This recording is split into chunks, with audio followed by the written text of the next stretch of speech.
Rhythm taking control, chasing dreams. Heartbeat sing, we're one. Heartbeat sing, we're... Fala galera, bem-vindos ao Polêmicas Filosóficas e ao Nodual.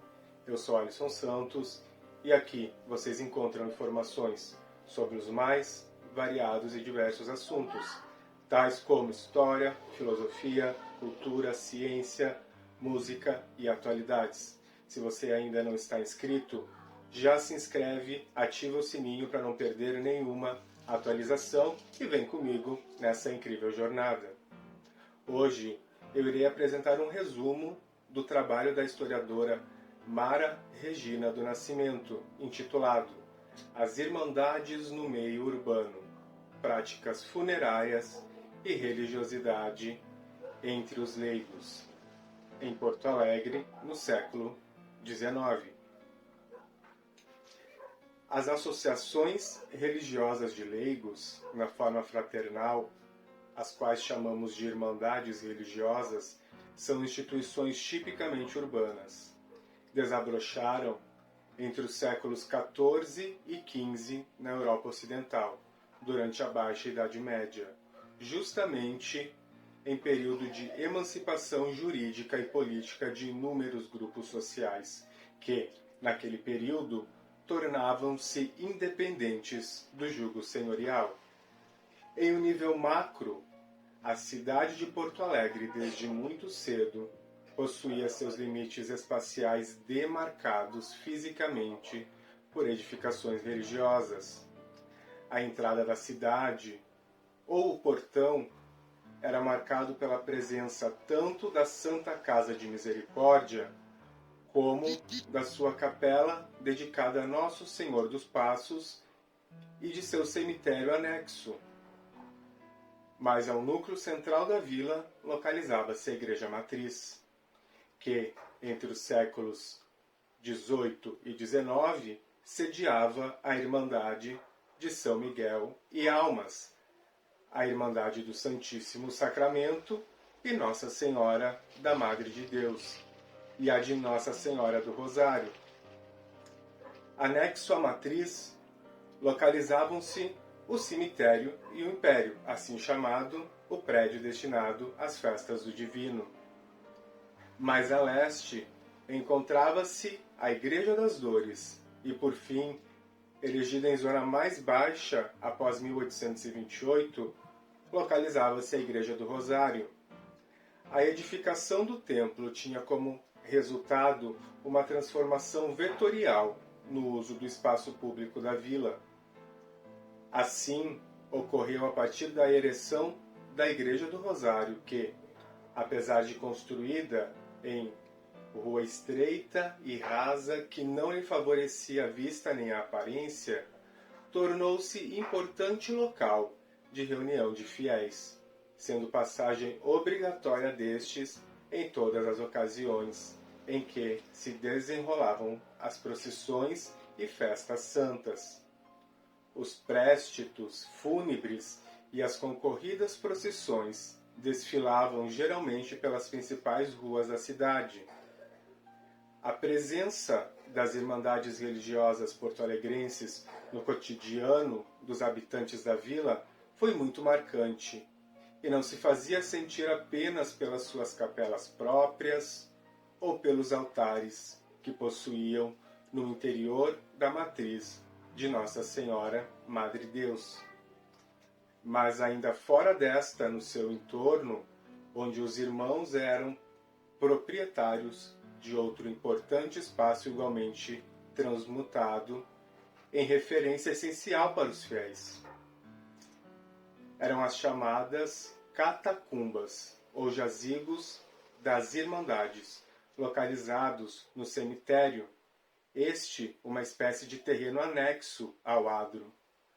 Em Porto Alegre, até o ano de 1850, a maior parte das inumações era realizada no adro da referida igreja, quando não no interior do próprio edifício religioso.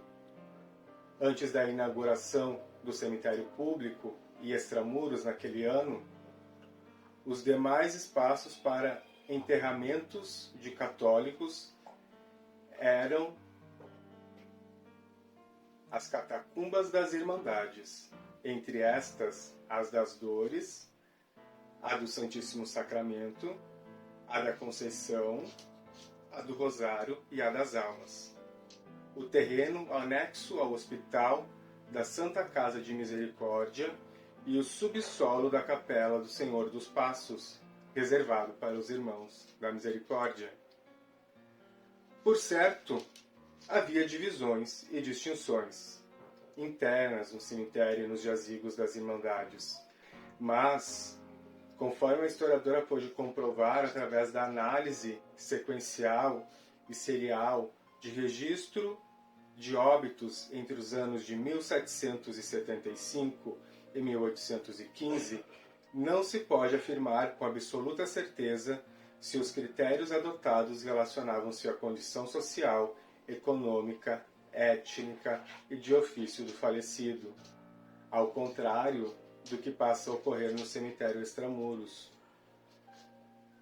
Assim, vêm-se sepultados, compartilhando o mesmo espaço sagrado, escravos, forros, livres, integrantes das confrarias, inocentes, ricos, pobres e índios, distribuídos todos entre o adro da matriz, o cemitério da matriz e a cova de fábrica e as covas das Irmandades. Todos os atributos do cemitério intramuros da capital da província se tornaram um problema ou entrave à civilidade quando, a partir dos meados do século XIX, os projetos urbanos se voltaram para os ideais burgueses de progresso e modernização do espaço urbano. Quando, em 1850, inaugura-se o primeiro cemitério extramuros da capital, vemos que há um rompimento com uma visão mais orgânica do espaço sagrado, onde vivos, santos e mortos conviviam juntos nas horas de orações no interior dos templos, ao modo de uma família ritual que deveria permanecer unida. A transferência dos mortos para um novo cemitério, sob a alcunha de extramuros, contribuiu para que ocorressem, por um lado, transformações profundas no uso da cidade, mas, por outro, representou marcante continuidade na compreensão que os habitantes tinham sobre o desempenho das confrarias na configuração e constituição do solo ocupado pelos vivos. No decorrer deste processo de transferência, a Irmandade da Misericórdia manteve-se como personagem principal para a operacionalização dos enterramentos extramuros no cenário urbano.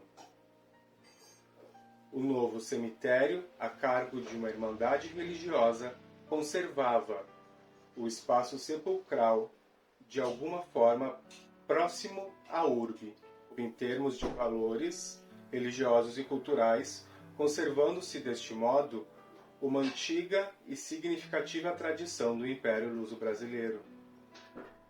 A secularização dos cemitérios, terrenos que não recebiam mais a bênção eclesiástica para funcionarem, e a estatização destes só se iniciaram com a proclamação da República e se concretizaram com efeito no século XX.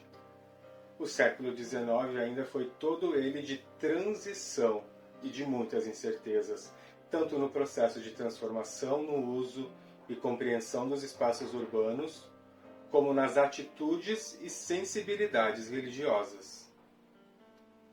Desde já eu gostaria de lhes agradecer por terem acompanhado esse resumo comigo até aqui.